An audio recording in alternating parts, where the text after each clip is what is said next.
Hello everyone, and today, welcome back to the Nerd Dojo, where we are going to be doing the top 5 blasters in Star Wars Battlefront 2. Let's get right into it.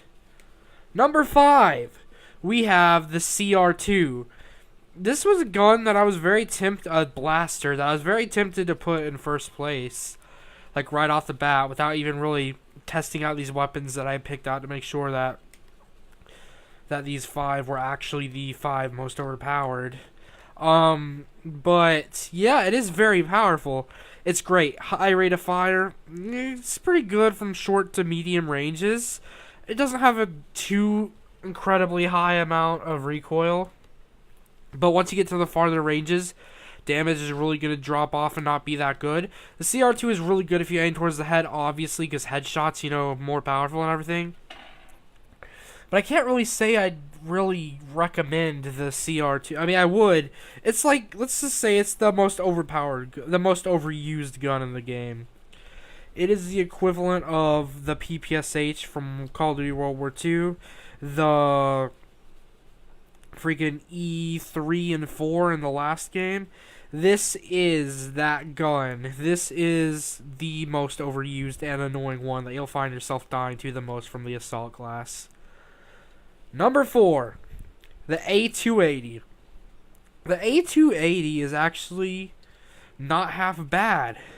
It's just, for me personally, hard to aim with, especially due to the fact that it's rate of fire. I can't really hit fire very well with non-automatic. This is like a 3-4 round burst, I believe. It's really powerful. It has heavy power blasts. It's a single burst from it can take off a good quarter to half of enemy health depending on where they are. It's a very good gun for far away combat. Close up and far away, it's good. Medium range, I wouldn't recommend it. But close up and far away, if you're in a map that's very close up and centered, it's great. Headshots, definitely. Hip firing, easy. Whenever they're close, at least.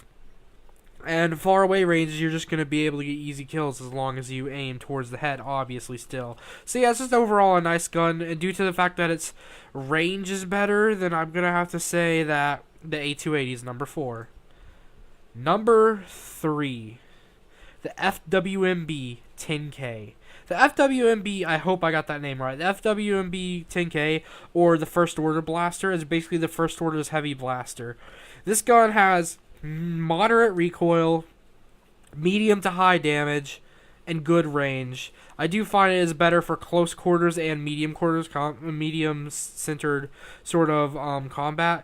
If an enemy's far away, I don't know exactly how that'll go. I'm also just got a bad lobby testing it out. But overall, I think that this gun is definitely, this blaster is definitely worthy of the number 3 spot. And I felt as though there was at least one heavy gun that deserved to be on this list, and this was the heavy gun that deserved to be on this list. I'm not saying that I had to, but I'm saying it was obviously one of the ones I thought was the top 5 most overpowered.